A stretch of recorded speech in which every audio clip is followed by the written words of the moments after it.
Hello students, welcome back to my YouTube channel professor Shubham Tiwari. आज बात करने वाले हैं आपके एसवाई बीकॉम सेमेस्टर 3 के कॉमर्स के लेक्चर नंबर 6 एंड #8। जो बच्चे हमारे चैनल में कंटिन्यू जुड़े हुए हैं तो उनको पता होना चाहिए कि हमारे कॉमर्स सब्जेक्ट का लेक्चर नंबर 6 है और प्ले लिस्ट में ये 8वां लेक्चर है। तो 8वां लेक्चर कैसे हो गया आपका, क्योंकि फर्स्ट हमारा जो लेक्चर था वो था सिलेबस एंड पेपर पैटर्न का था। सेकंड मोस्ट इंपॉर्टेंट क्वेश्चंस आपको पहले ही प्रोवाइड करा दिए गए हैं एंड उसके बाद से कंटिन्यू हमारी सीरीज चालू हुई है। कॉमर्स के सीरीज कंटिन्यू चालू हुई है एंड अदर सब्जेक्ट के syllabus, paper pattern as well as important questions आपको ऑलरेडी प्रोवाइड करा दिए गए हैं। बट फिलहाल कॉमर्स सब्जेक्ट का सीरीज हमारा चालू हुआ है। तो जो बच्चे इकोनॉमिक्स के लिए कमेंट ऐड कर रहे थे, अदरवाइज किसी और सब्जेक्ट के लिए ऐड कर रहे हैं, तो ये चैप्टर मतलब बोला था चैप्टर 1 कंप्लीट होने के बाद आपको वीडियो अदर मिलेगी। और एक चीज इन्फॉर्मेशन यहाँ पे देना चाहूँगा कि जो एसवाई बीकॉम के बच्चे हैं उनके लिए ये अपडेट है कि ये टॉपिक होने के बाद मतलब चैप्टर कंप्लीट होने के बाद, चैप्टर 1 कंप्लीट होने के बाद जो आपकी आने वाली वीडियो बनेगी वो कॉमर्स की, अदरवाइज इकोनॉमिक्स की जो वीडियो रहेगी उसमें एक अपडेट मीन्स चेंजेस एक आएगा। चेंजेस क्या आएगा कि अगर इस तरीके से हम लोग वीडियो बनाएंगे तो वीडियो बहुत ज़्यादा बन जाएगी आपकी, जैसे यहाँ पे lecture number 6 and total video commerce की 8 हो गई है। तो नेक्स्ट मतलब ये चैप्टर कंप्लीट होने के बाद आपके लिए क्या कर देंगे हम लोग कि जैसे मैंने बताया था, अब चैप्टर 2 में कितने सब पार्ट्स में डिवाइड हुआ टॉपिक आपका, 3 सब पार्ट्स में। तो एक सब पार्ट्स का ना एक ही वीडियो आएगा, सबसे बेस्ट रहेगा आप लोग के लिए भी एंड हमारे लिए भी, कि क्योंकि हर सब पार्ट्स में 3 से 4 क्वेश्चन बन रहे हैं ऑलरेडी। तो हम लोग क्या करेंगे, इंपॉर्टेंट क्वेश्चन पे सबसे पहले फोकस करेंगे और एक यूनिट को एक ही लेक्चर में प्रोवाइड करा देंगे आपको। तो इससे आपको भी बेनिफिट मिल जाएगा, देन मुझे भी बेनिफिट मिल जाएगा कि पोर्शन थोड़ा सा जल्दी कवर हो जाएगा, कि एक ही वीडियो में आपको कंप्लीट एक यूनिट पार्ट आपको मिल जाएगा कंप्लीट तरीके से। और ये टॉपिक जैसे मैंने बताया था कि बहुत सारे बच्चे नोट्स के लिए बोल लेते हैं, तो टॉपिक जैसे कंप्लीट होगा 2 लेक्चर में कंप्लीट हो जाएगा। इसके बाद बता रहे 6, 7, 8 लेक्चर में कंप्लीट हो जाएगा और 8वें लेक्चर के बाद आपको नोट्स कॉमर्स का पहले चैप्टर का कंप्लीट मिल जाएगा, जिसमें ऑब्जेक्टिव ऐड नहीं किया गया है। ऑब्जेक्टिव्स मैंने बताया था बाद में मिलेगा, कंप्लीट चारों चैप्टर्स का सेपरेट डिवाइड करके मैं आपको दूंगा, वो आप प्रैक्टिस कर लेना, उसकी अलग से आपको PDF शेयर कर दी जाएगी। बट जो नोट्स बोल लेते हैं उनको इसीलिए अपडेट देना जरूरी था कि 8 के बाद आपको मिल जाएगा नोट्स वहां पे। तो बात करेंगे आपका क्वेश्चन, देखिए क्या है यहाँ पे, साइंटिफिक मैनेजमेंट थ्योरी। बहुत ज्यादा टाइम नहीं लेना चाहिए क्योंकि 12th क्लास में आपने कहीं ना कहीं ये चीज पढ़ी हुई है। एंड सेकंड चीज देखो इधर, contribution of FW Taylor. Question कैसे पूछा जाएगा ये बहुत इंपॉर्टेंट है। कैसा पूछा जाएगा, सीधा क्वेश्चन बनेगा scientific management theory otherwise contribution of FW Taylor. तो सर कितना लिखना है, प्रिंसिपल भी लिखने हैं एंड टेक्निक्स भी लिखना है क्या पूरा कंप्लीट? तो मैं बोलूंगा नहीं, कुछ पॉइंट्स मींस कितना, जैसे मैंने बताया था कि जो हमारे आंसर है 10 मार्क्स वाले उसमें 7 to 8 पॉइंट्स लिखना है। कितना पॉइंट्स लिखना है सर? 8 पॉइंट लिखना है। तो आप 4 इसके कर दो, 4 इसके कर दो, ठीक है। अदरवाइज आप 7 पॉइंट्स लिख रहे हो तो 4 इसके करो, 3 इसके करो, 4 इसके कर सकते हो, 3 इसके कर सकते हो। कंप्लीट मतलब पॉइंट्स आपको नहीं करने हैं, ये चीज क्लियर हो जानी चाहिए आपको। ऑलरेडी बहुत ज्यादा चीजें आपने पहले से ही पढ़ी है इस टॉपिक का, इसलिए बहुत ज्यादा वीडियो को लेंदी नहीं करेंगे, शॉर्ट में लेकर चलेंगे। आपको पता होगा कि scientific management theory and contribution of FW Taylor नाम मेंशन किया। इसका मतलब ये जो हमारी साइंटिफिक मैनेजमेंट है, मींस मैनेजमेंट में साइंस जो ऐड किया, साइंस का तरीका जो ऐड किया गया है, किसने ऐड किया था? FW टेलर 1856 से 1915। इनको बोला जाता है इंपॉर्टेंट ऑब्जेक्टिव्स में, आपने 12th में भी देखा रहेगा, ये बार बार पूछा जाता है। फादर ऑफ साइंटिफिक मैनेजमेंट कौन है? FW Taylor. अब सिंपल शॉर्ट वे में अगर बोला जाए कि इन्होंने ये जो साइंटिफिक मैनेजमेंट का जो कॉन्सेप्ट दिया, क्यों दिया था, मतलब क्या पर्पस था उसके पीछे, तो शॉर्ट में मैंने लिखा है इंक्रीज वर्कर्स प्रोडक्टिविटी। मतलब इनका मेन ऑब्जेक्टिव तक जो हमारा प्रोडक्शन है ना उसमें इंक्रीमेंट लाया जाए, ठीक है। जो प्रोडक्शन है उसमें इंक्रीमेंट लाया जाए। अलग अलग प्रिंसिपल के थ्रू इन्होंने दिया था, अलग अलग मेथड्स के थ्रू दिया था, जो कि प्रिंसिपल बाद में करेंगे। मतलब जो इनका मेन पर्पस था साइंटिफिक मैनेजमेंट देने का, वो यही था। अगर उसकी डिफाइन को आप देखोगे, डिफाइन में ऑलरेडी नीचे ऐड करते चलूंगा नोट्स के थ्रू, तो डिफिनेशन में वो ये बोलना चाहते हैं कि भाई मैनेजर ने जो ऑब्जेक्टिव सेटअप किया है उसको किस अच्छे बेस्ट वे कौन से, हमारा सबसे अच्छा तरीका कौन सा है, और जो हमारी कॉस्ट लगेगी वो मिनिमम कैसे हो जाएगी। मतलब सिंपल वे में बोलूं तो खर्चा कम होना चाहिए और रिजल्ट अच्छे तरीके से अचीवमेंट हो जाना चाहिए। और उस तरीकों को फाइंड आउट, मतलब वो कौन सा मेथड है, किस तरीके से लाया उन्होंने, तो ये बोले साइंस के हिसाब से हम लोग क्या कर सकते हैं, उसको इजीली ला सकते हैं। मतलब वो जो ऑब्जेक्टिव से इजीली अचीवमेंट हो सकता है हमारा। प्रिंसिपल की बात करेंगे, प्रिंसिपल ऑलरेडी आपने किया है 12th क्लास में, टेक्निक्स भी ऑलरेडी किया, तो कहीं ना कहीं बहुत सारे बच्चों ने ये चीज़ सुनी होगी, इसीलिए मैं बोलूँगा कि वीडियो बहुत ज़्यादा डिटेल में नहीं बताऊँगा। फिर भी डाउट कन्फ्यूजन अगर आप किसी स्टूडेंट को रहेगा तो कॉमेंट ऑलरेडी ऐड कर देना, वहाँ पर उसका डाउट्स कन्फ्यूजन क्लियर करा दिया जाए। फर्स्ट प्रिंसिपल इन्होंने दे दिया science not rule of thumb. इन्होंने बोला जो मेथड हम लोग यूज करते हैं ना वो साइंटिफिक नेचर का होना चाहिए, मतलब साइंस से रिलेटेड होना चाहिए। जैसे अगर कोई एक एम्प्लॉय कोई भी वर्क अगर कर रहे हैं तो उसको आप प्रॉपर एलोकेट करो, मतलब प्रॉपर तरीके से आप जजमेंट करो सबसे बेस्ट मेथड कौन सा है एंड किस तरीके से कितने टाइम में वो कितना प्रोडक्शन कर रहा है।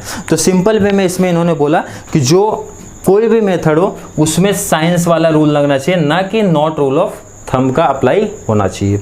सेकंड की बात करें scientific selection training and development, ये तो पॉइंट ही बता रहे हैं कि सिंपल सा जो सिलेक्शन होता है एम्प्लॉय का, ट्रेनिंग एंड डेवलपमेंट जो होता है ये किस नेचर का होना चाहिए, किस तरीके से होना चाहिए। तो बोल रहे हैं इनका जो वे होना चाहिए वो साइंटिफिक वे में होना चाहिए। तो ज़्यादा इसमें डिटेल तो कुछ था नहीं टॉपिक में। Cooperation between management and employee, cooperation में बिटवीन मैनेजमेंट एंड एम्प्लॉय बोल रहे इन्होंने एक कॉन्सेप्ट दिया कि मैनेजमेंट और एम्प्लॉय के बीच में कोऑपरेशन अच्छा होना चाहिए। अगर कोऑपरेशन रहेगा मतलब दोनों मिलजुल के अच्छा काम करेंगे, तो अच्छा काम करने से बेस्ट क्या है कि एक पहले तो टीम स्पिरिट बनेगी, मतलब टीम में एकता बनेगी और वो लोग दोनों अच्छे से मिलकर काम जो भी कंपनी का ऑब्जेक्टिव है अचीवमेंट कर लेंगे। बेटर रिलेशन का पॉइंट है, आपने अगर ऑलरेडी देखा रहेगा तो सेम वही पॉइंट बोल रहा है कि अगर दोनों मिलकर अच्छे से काम करेंगे तो बेटर रिलेशन बना के रखेंगे, अच्छा तालमेल बना के रखेंगे, तो इससे टीम वर्क क्रिएट होगा और जो भी ऑब्जेक्टिव से इजिली अचीवमेंट हो जाएगी।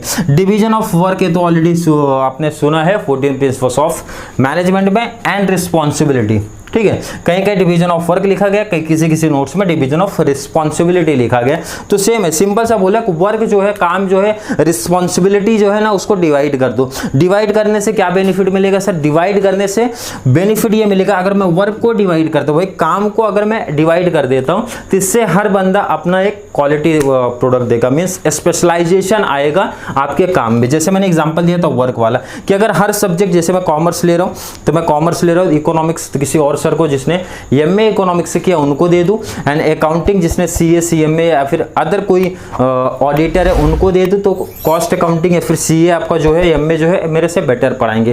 तो यहाँ पे क्या हो रहा है सिंपल सा, अगर मैं वर्क अलग अलग लोगों को डिवाइड कर दूं तो हर एक बंदा अपने एक स्पेशलाइजेशन लेके आता है।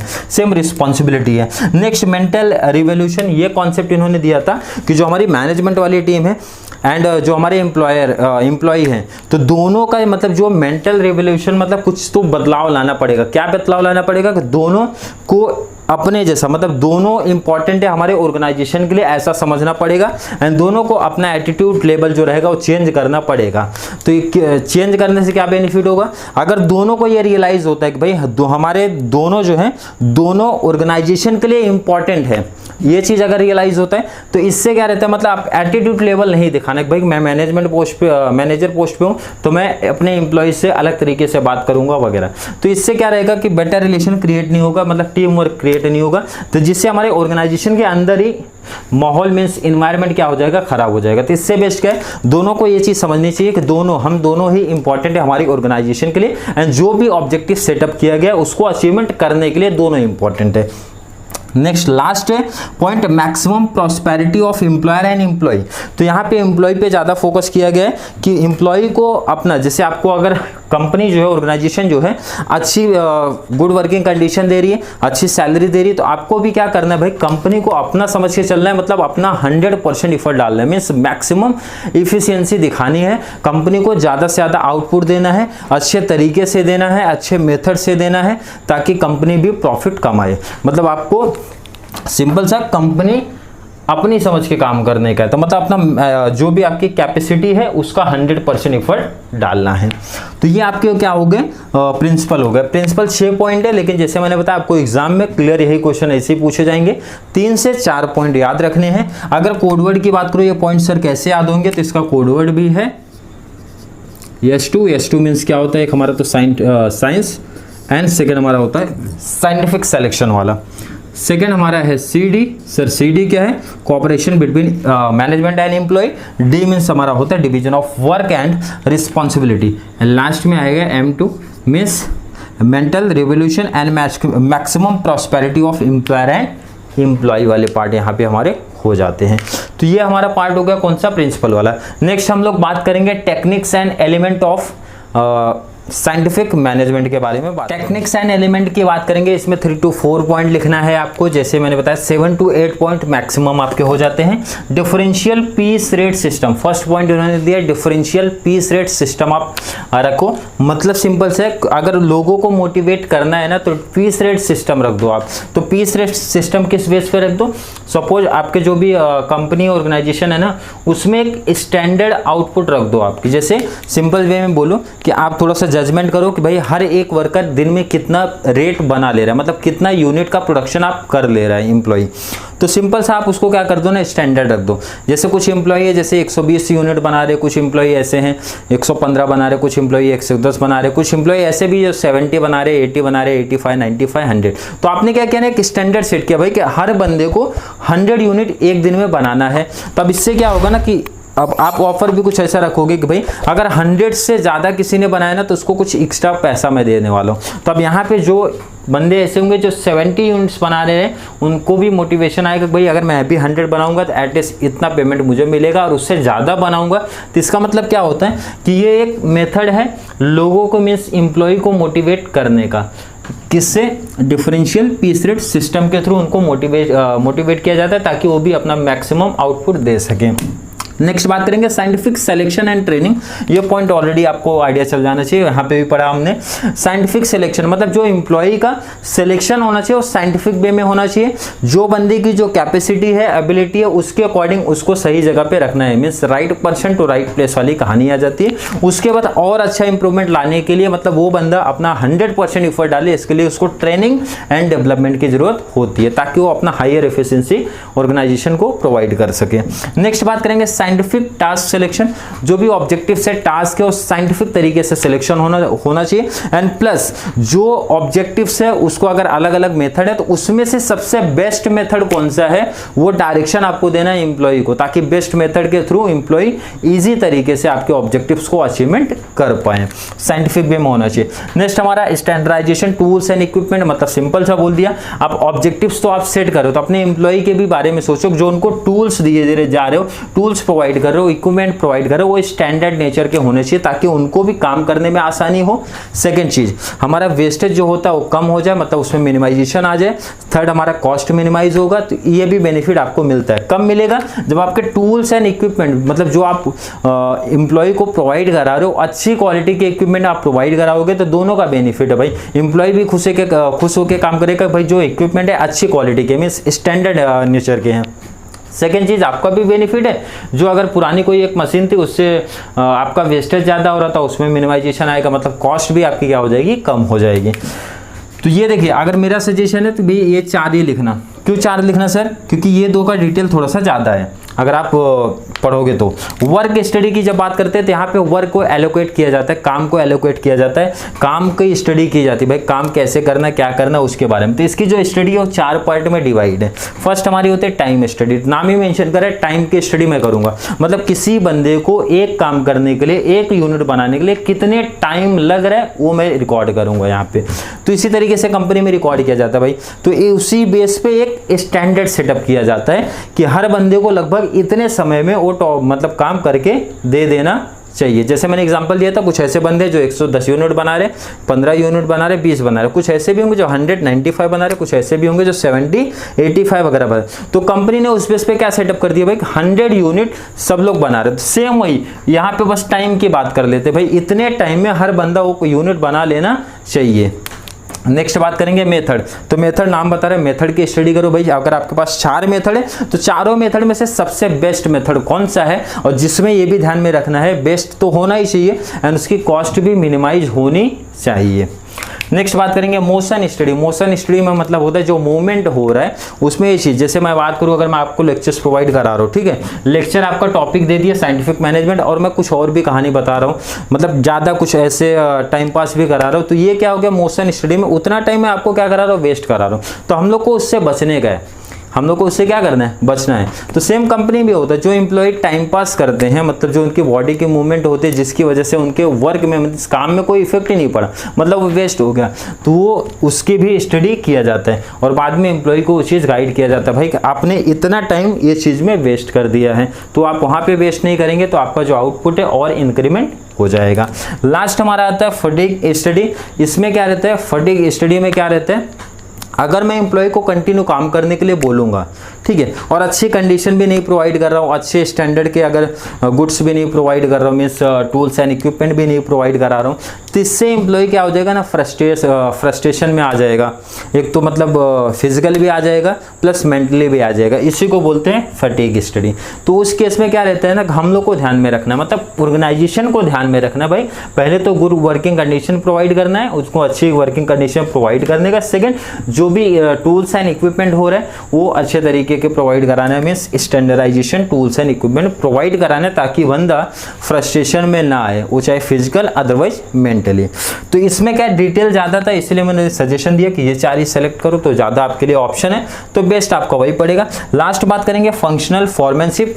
ये चीज़ आपने 12th में की होगी तो बेस्ट है, नहीं की होगी तो इसका डिटेल एक्चुअली ज़्यादा, तो मैं यहाँ पे जगह की थोड़ी सी कमी थी इसलिए ऐड नहीं किया, बट डिटेल बता देता हूँ। फंक्शनल फॉर्मेनशिप में क्या है कि यहाँ पे एक एम्प्लॉय को अलग अलग जो सुपीरियर रहेंगे ना वो गाइड करेंगे। जैसे सिंपल सा मैं बोल दूं कि आप जो भी सब्जेक्ट पढ़ रहे हो, कॉमर्स को मैं गाइड कर रहा हूं, तो ऐसे कुछ और सुपीरियर आएंगे जो आपको गाइड करेंगे सेम सब्जेक्ट, बट मेथड उनका अलग अलग होगा, भाई करने का मेथड क्या रहेगा, अलग अलग रहेगा। तो टोटल जो है ये 2 पार्ट में डिवाइड हुआ है। एक तो प्लानिंग लेवल पे दिया गया है, प्लानिंग लेवल 4 पार्ट में डिवाइड है। एक सेकंड हमारा होता है इम्प्लीमेंटेशन लेवल, मतलब एक तो प्लानिंग लेवल में आएंगे हमारे 4, सेकंड हमारा जब उसको इम्प्लीमेंटेशन करेंगे तो उसमें भी 4 लेवल आएंगे, जो कि मैं स्क्रीन पे ऐड कर दूंगा। जो आपको ज़्यादा डिटेल नहीं है, जैसा डायग्राम आपको स्क्रीन पे दिखेगा वैसा डायग्राम आपको ऐड कर देना है। अगर आप ये पॉइंट लिखोगे तो इससे क्या रहेगा, भाई अगर आपको एग्जाम्पल है 4 तरीके के टीचर ने अपना अलग अलग गाइड किया, तो आप किसको सेलेक्ट करोगे, जो आपको बेस्ट लग रहा है वो मेथड आप सेलेक्ट कर लोगे। तो कॉमन सी बात है, सेम यहाँ पे ऑर्गेनाइजेशन में भी यही होता है, ताकि लोगों को पता चले पहले तो अलग अलग मेथड कौन कौन से हैं और सबसे बेस्ट मेथड उसमें से उनको कौन सा लगा है वो प्रीफर करेंगे।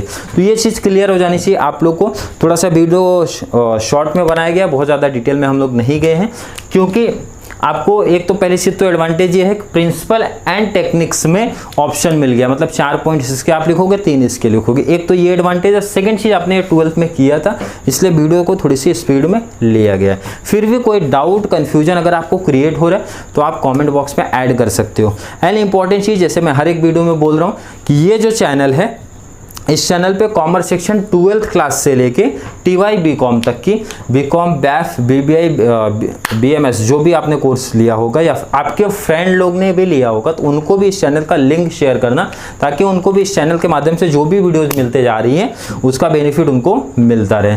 तो आपको इस चैनल पे जैसे 12th की सीरीज चालू होने वाली है कुछ दिनों के अंदर कंप्लीट, जिसमें उनको इको OCM का कंप्लीट वीडियो उनको वहाँ पे मिलेगा। FY BCom की सेम उनका आप ऑलरेडी आपने देखा रहेगा, सिलेबस पेपर पैटर्न चालू है। एंड उनका कौन कौन सा सब्जेक्ट आपको मिल जाएगा, business economics, maths and EFA means financial accounting. And SY वालों को तो आपको ऑलरेडी पता है कौन कौन से सब्जेक्ट हमारे प्रोवाइड हो रहे हैं। एंड TY BCom की अगर बात करूंगा तो उनको सिर्फ अकाउंट्स की वीडियो वहाँ पे मिल रही है। एक तो हमारा फाइनेंशियल अकाउंट, सेकंड हमारा cost accounting and taxation. Theoretical part जब आप लोग TY में जाओगे तो वो चीज़ वहाँ पे ऐड कर दी जाएगी, एंड प्रैक्टिकल पहले से ऐड रहेगी, तो आप लोग के लिए काफ़ी ज़्यादा बेस्ट हो जाएगा कि प्रैक्टिकल रहेगा तो मुझे भी सिर्फ मेहनत करना पड़ेगा थ्योरेटिकल पार्ट में। ये काम मैं एडवांस में आपके लिए करके रख दूंगा, ताकि आने वाले ईयर में आपको 2 से 3 सब्जेक्ट पहले ही मिल जाए एंड कंप्लीट तरीके से वीडियो आपको इस चैनल पे मिल देंगे। तो चलिए मिलते हैं नेक्स्ट क्लास में, इसके अगले टॉपिक की बात करेंगे। तब तक के लिए थैंक यू सो मच।